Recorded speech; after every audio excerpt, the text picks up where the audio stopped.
नमस्कार, मैं हूं मीनाक्षी नागर और आप देख रहे हैं डीजी न्यूज।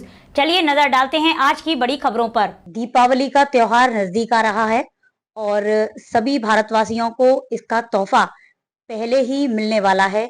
22 सितंबर को जीएसटी का नया स्लैब लागू होने वाला है, जिसकी घोषणा प्रधानमंत्री जी ने पहले ही कर दी थी और उन्होंने आज 21 सितंबर को संपूर्ण भारतवासियों को इसके बारे में संबोधित भी किया है। इसी पर अधिक बातचीत करने के लिए हमारे साथ मौजूद हैं सीए अमित अग्रवाल जी। आइए सर से करते हैं बातचीत और जानते हैं नए जीएसटी स्लैब के बारे में। सर, सबसे पहले तो आपका बहुत बहुत स्वागत हमारे चैनल डीजी न्यूज में।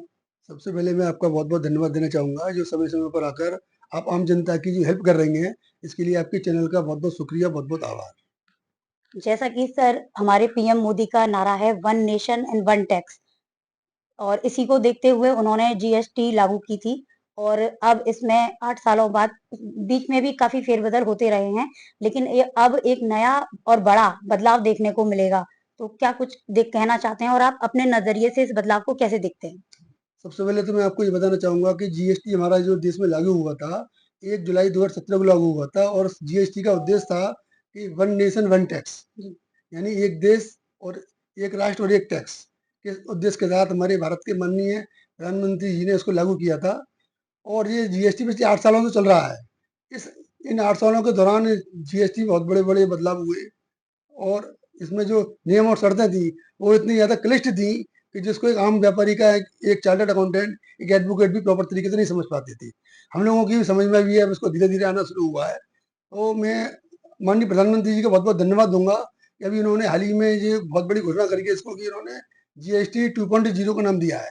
इसमें इन्होंने जो मुख्य रूप से घोषणा की है, वो अधिकांश वस्तुओं पर जीएसटी के रेट में बहुत बड़ा बदलाव किया है, जिससे कि आम जनता जो कि एक गरीब मज़दूर वर्ग का जो व्यक्ति है, उस व्यक्ति तक उस उनके जो जीएसटी का लाभ है, उसका सब लोगों को उसका लाभ मिले। तो इसमें इन्होंने सबसे पहले तो मैं कहूँगा जो आम आदमी की वस्तु होती है खाने की वस्तुएँ, जैसे घी हो गया, रोटी हो गई, ब्रेड हो गया और आपका टूथपेस्ट हो गया और जो आम जनता की चीज़ें जो कि रोज़मर्रा में काम आती हैं, उन सारे रेटों को उन्होंने 12%, 5% और 0 यानी कि 12% का स्लैब तो उन्होंने हटा ही दिया है।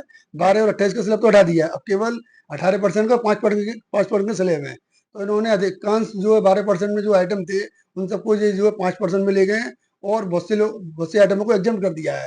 अब जैसे आम आदमी की जो रोटी है, रोटी के संग में अपना पराठा भी रहता है, तो वो उन्होंने एग्जम्प्ट कर दिया जो कि पहले 5% हुआ करता था। तो इससे आम आदमी को, ये गरीब आदमी को, एक रिक्शे वाले को इसका बहुत बड़ा बेनिफिट आगे आने वाले समय में मिलने जा रहा है। ये जो जीएसटी स्लैब 2.0 जो नाम दिया गया है, आपने अभी बताया, इसमें किसानों के लिए क्या कुछ राहत दी गई है? इसमें हर वर्ग के लिए इन्होंने राहत दी है, चाहे वो हमारे किसानों, मजदूरों और चाहे हमारे लग्जरियस लोग हों। इसमें एक बहुत बड़े बदलाव तो ये किया गया है कि जो गाड़ी पे रेट 28% हुआ करता था, आप ये देख सकती हैं कि पिछले 15-20 दिनों में गाड़ियों की बिक्री ना के बराबर हुई है। चाहे गाड़ी हो, चाहे स्कूटी हो, चाहे इस तरीके के जो टू व्हीलर हैं, सारे सारे आइटमों पे इन्होंने 28% से 18% का जीएसटी कर दिया है, जिससे कि जो एक आम गाड़ी है जो कि करीब-करीब 25-30 लाख तक की आती है, 3500 सीसी का इसका इंजन रहता है। उसपे मेरे हिसाब से एक आम आदमी को करीब-करीब 2.5 से 3 लाख रुपए का एक बहुत बड़ा बेनिफिट उसको इसको मिलने जा रहा है, क्योंकि हमारे यहाँ कल से नवरात्र शुरू हो रहे हैं और तमाम लोगों ने इस तरीके की गाड़ियों की बुकिंग, स्कूटर की बुकिंग कर रखी है, जो वो अपनी नवरात्रि में उठाएँगे।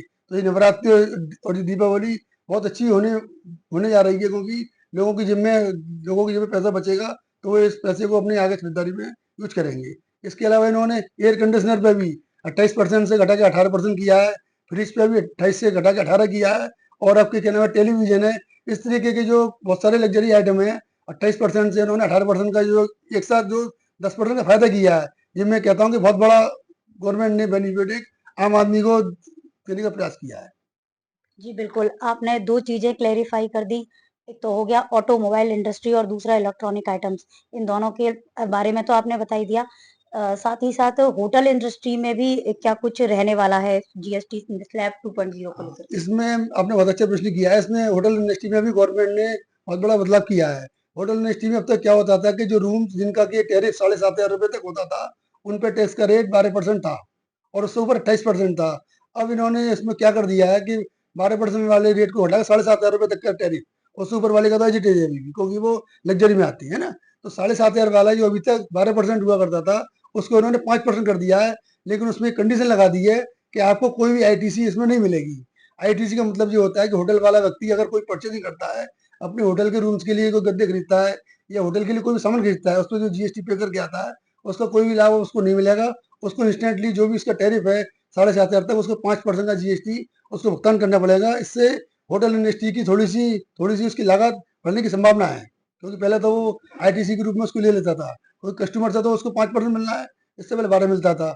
जो उसकी लागत होती थी वो उसको अपने टैक्स से एडजस्टमेंट कर लिया करता था, जो वो नहीं कर पाएगा। तो होटल इंडस्ट्री वालों के लिए भी थोड़ा सा ये मैं कहना चाहूंगा कि अपने होटल के रेट ना बढ़ाएं, जिससे कि आम जनता को उसका फायदा मिले। नहीं तो क्या होगा कि वो रेट बढ़ा देंगे और इधर वो टैक्स का बेनिफिट लोगों को नहीं मिलेगा। जी, बिल्कुल, बहुत अच्छी बात आपने कही। जीएसटी स्लैब 2.0 में चिकित्सीय उपकरण को लेकर भी कुछ फेरबदल किए गए हैं। जैसे कि ग्लूकोमीटर है, टेस्ट स्ट्रिप है और थर्मामीटर है। इन चीज़ों पर भी कई उपकरणों पर जीएसटी पहले कुछ और थी और अब कुछ और थी। तो उसके बारे में ज़रा क्लियर करिए। ऐसा है कि इस गवर्नमेंट ने मेडिकल इक्विपमेंट्स पर, मेडिकल और अपनी मेडिसिन पर बहुत बड़ा बदलाव किया है। जो हमारी जीवन रक्षक जो हमारी दवाइयाँ होती हैं, जैसे इसमें मुख्य रूप से कैंसर की दवाइयाँ, उनको इन्होंने जो 5% था उनको इन्होंने एग्जाम कर दिया है।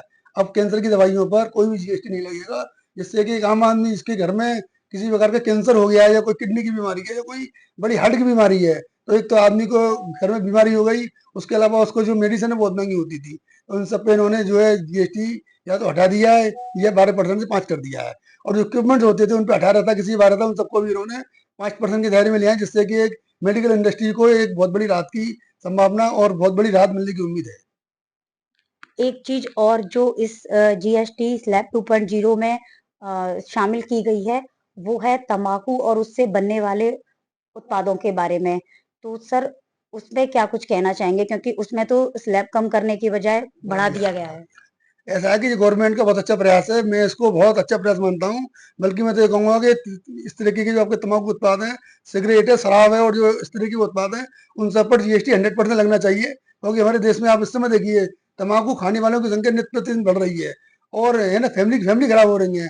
मेरे भी मेरी भी नज़र में ऐसे तमाम केस आते हैं, हमारे यहाँ भी लोग आते हैं, तम्बाकू खाते हैं, तम्बाकू खाने के बाद उनको कैंसर होता है। और कैंसर होने के बाद कैंसर एक व्यक्ति को नहीं होता है, कैंसर एक है ना पूरे परिवार को होता है। एक परिवार में छोटे बच्चे हैं, उसके माँ बाप हैं, तो वो आर्थिक तंगी से भी गुजरते हैं और वो व्यक्ति शारीरिक रूप से अपना सब कुछ खो बैठता है। तो मेरा सरकार से अनुरोध यही रहेगा कि इस पे तो और उस पर ज़्यादा से ज़्यादा टैक्स लगाया जाए, जिससे कि लोगों में जो तम्बाकू खाने की आदत पड़ गई है, ये आदत उनकी छूटे। जी, बिल्कुल, क्योंकि इसका खामियाज़ा ना कहीं न कहीं जो सेवन करते हैं, उनको नहीं, उनके पूरे परिवार को उठाना पड़ता बिल्कुल। है। बिल्कुल, बहुत अच्छी-अच्छी बात कही है आपने और लगभग सभी चीज़ें आपने क्लियर कर दी हैं। एक चीज़ और, लास्ट में ओवरऑल अगर इसका विश्लेषण किया जाए, तो इस जीएसटी स्लैब 2.0 को किस तरह से देखते हैं आप? जैसे कि आपने बताया, कस्टमरों के तो ये हित में है ही, साथ ही साथ व्यापारी वर्ग की अगर बात करें, तो उनके नज़रिए से कैसा रहने वाला है ये? देखिए, सबसे पहले तो मैं बताऊँगा कि ये जो इन्होंने जीएसटी 2.0 का बदलाव किया है, ये व्यापारियों के हित में भी है और ये आम उपभोक्ताओं के हित में तो है ही है, क्योंकि ये आम उपभोक्ता इंडिविजुअल होते हैं, वो चीज़ों को यूज़ करते हैं, तो चीज़ें उनको सस्ती मिलेंगी। व्यापारी को थोड़ा-सा ईमानदारी के पर्चे देना होगा। व्यापारी को ईमानदारी के पर्चे ये देना होगा कि जो जीएसटी का लाभ आम उपभोक्ता तक पहुँचे, इसके लिए गवर्नमेंट ने वैसे अपनी कुछ ना कुछ मतलब टीमें गवर्नमेंट ने भी टीमों का गठन किया है, जिससे कि वो इस तरीके के व्यापारियों पर निगरानी रखेंगे कि ये आम आम आदमी को उसका लाभ मिल रहा है कि नहीं मिल रहा है। इसमें मैं ये कहना चाहूँगा, एसी हुए, बड़े-बड़े आइटम हुए, गाड़ी हुई, इनका लाभ तो मिल जाएगा। बाकी खाद्य पदार्थ की चीज़ें अब समझिए कोई हलवा ही है।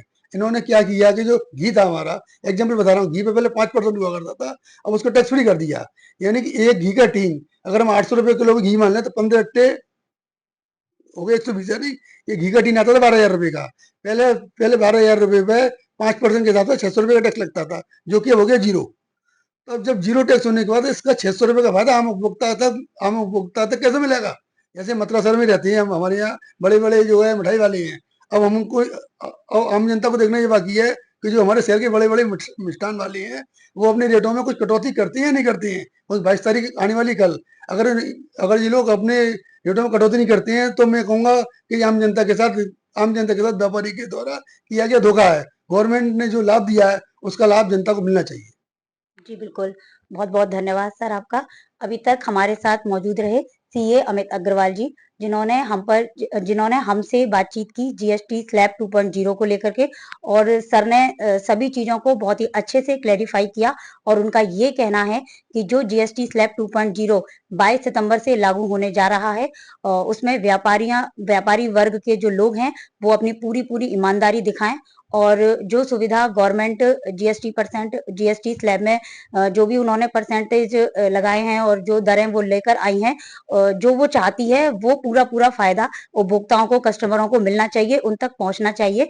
और व्यापारियों को भी जो भी सरकार नियम लेकर आई है नए, उनका पूरी तरह पालन करना चाहिए ईमानदारी से, और सरकार को भी अपनी नजर लगातार बनाए रखनी चाहिए। ऐसी ही और खबरों को देखने के लिए डीजी न्यूज चैनल के पेज को लाइक और फॉलो करना ना भूलें। अपने साथी तरुण नागर के साथ मैं मीनाक्षी नागर, डीजी न्यूज के लिए। मोबाइल रिपेयरिंग के क्षेत्र में अग्रणी पहचान रखने वाला जसवंत टेलीकॉम, जहां मौजूद है मोबाइल से जुड़ी हर समस्या का समाधान, वह भी मथुरा में सबसे कम रेटों पर। जसवंत टेलीकॉम पर रिपेयरिंग के साथ किफायती दरों पर मौजूद है मोबाइल एक्सेसरीज, वहीं मोबाइल फोल्डर डलवाने पर पाएं आकर्षक गिफ्ट। दोस्तों राधे राधे। अगर आपके मोबाइल में कैसी भी प्रॉब्लम है, चाहे वो किसी भी कंपनी का है, और आपको बिल्कुल 100% ओरिजिनल काम कराना है, तो आपको इधर उधर जाने की जरूरत नहीं है। आपके ही शहर मथुरा में Jaswant telecom one stop solution है, आप यहाँ पे आके रिपेयर करा सकते हैं। मोबाइल रिपेयरिंग का भरोसेमंद स्थान जसवंत टेलीकॉम, मंडी चौराहा, हाईवे प्लाजा के सामने, मथुरा। Mobile number 9837851017।